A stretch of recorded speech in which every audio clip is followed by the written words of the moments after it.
few years ago, I had an opportunity to meet a celebrity, and they're pretty big.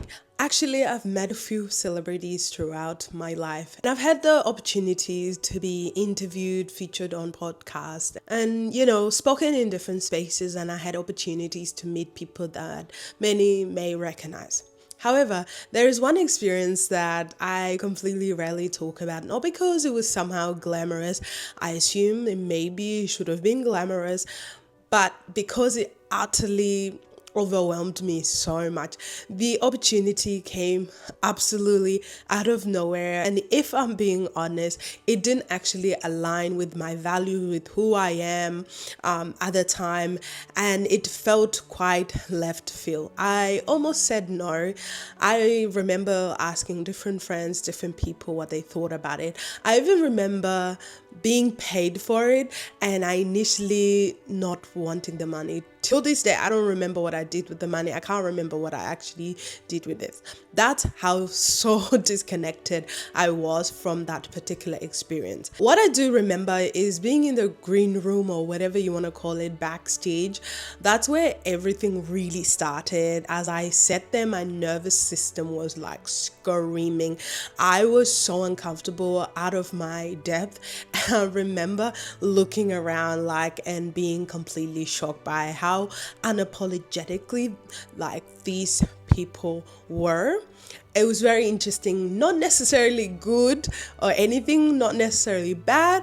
They were just themselves. There was nothing to be apologetic about. There was no constant self-editing, no endless I'm so sorry, apologizing, no asking permission to exist. They had curated a space where they could actually show up as they were. At the time, that absolutely challenged me so much. I think a part of me still believed that confidence came from being liked by everybody, or whatever the situation was at the time. I mean, I had a different understanding, but still, I don't think I fully grasped the idea of confident. That day really shattered that particular illusion of confidence and what that looks like. The experience affected me in more ways than I actually expected, and it took months, took so much months to recover emotionally. My nervous system fell completely out of whack. However, as I look back, obviously in hindsight, things are really different. It taught me something invaluable. It taught me that I can be confident with myself and actually still learn how to present myself to the world. Not performance, not pretend, not becoming somebody else. Simply become more confident, occupying my own space. Today, I want to share 5 confident lessons I learned from that particular experience. Not celebrity lessons, human, proper lessons. Because confidence is not something that you put on, it's something that you stop taking off. Nhom lao, Nhom lao, it's all I need, yeah, it's all I need, yeah. Number 1, stop thinking about yourself way too much, right? I'm so sorry. It sounds really harsh. It's actually very freeing. Think about it. So there's this thing called spotlight effect. And so it's a research out there, I haven't looked into it very much, but it's basically someone might be overestimating of how much other people notice them, right? Oh my gosh, people are watching me. Do you ever constantly feel like that? They probably are not. Most people are literally not analyzing your mistakes, how you look or whatever. They're not replaying your awkward moments. They're not examining your every single move. They are busy thinking about themselves, right? Of course, there are times where people do that, but it's not for a very long time, because everybody is so used to being in their own head. Everybody is just so used to being busy. Kind of the same way you're busy thinking about yourself, they're also doing that, right? When you realize this, something beautiful actually happened. You become so free to try, free to fail, free to be actually imperfect. Number 2, don't overestimate your importance, right? This might come across as contradicting. Confidence isn't about believing that you are more important than other people. It's about being secure enough to know that you do not need a special treatment. One of the most freeing things that you can actually do is to stop expecting the world to constantly validate you, right? People won't always understand you, and that's okay. They won't always recognize your intention. That's okay too. They won't always appreciate your effort, and that's okay too. Humility creates stability because your confidence is no longer dependent on how people respond to you. Number 3, stop over explaining yourself. I'm still learning this thing. Oh, it's such a hard lesson. This one took me, it's still taking me years to learn, but I am in a better space now. When people misunderstand us, our instinct is to just go in and just let me explain some more, then again, let me explain some more, then explain even further, and then you are tired in the middle and you realize that, oh, we are not getting anywhere. Because the thing is, sometimes because we genuinely want clarity, other times because we are seeking approval. That's what we're really looking for.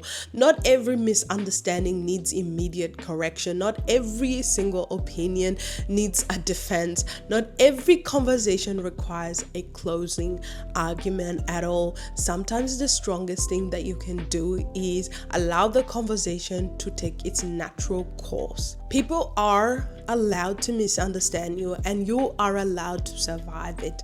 Number 4, respect your body. One thing I noticed about confident people, they occupy physical place, physically, not arrogant. Some of them are arrogant. It is what it is, that's what they do.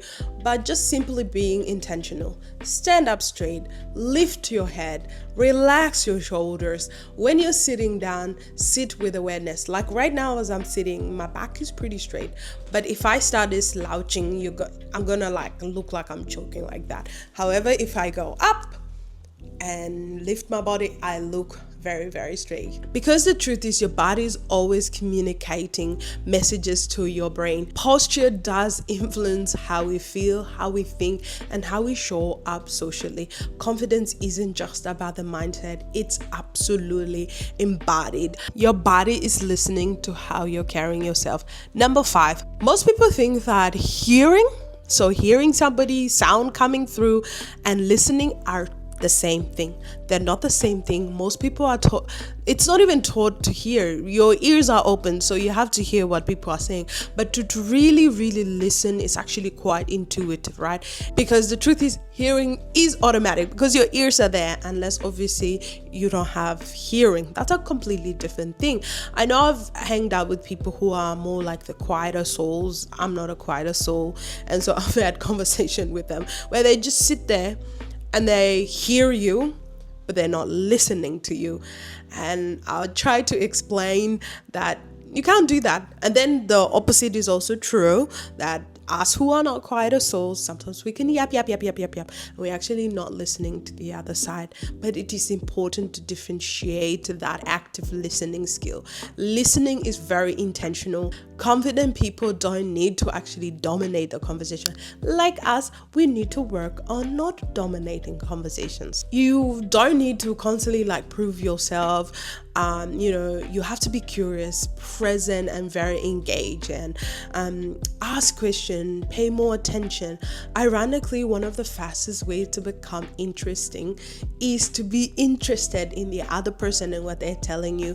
People remember how you actually made them feel. I know you've heard that before.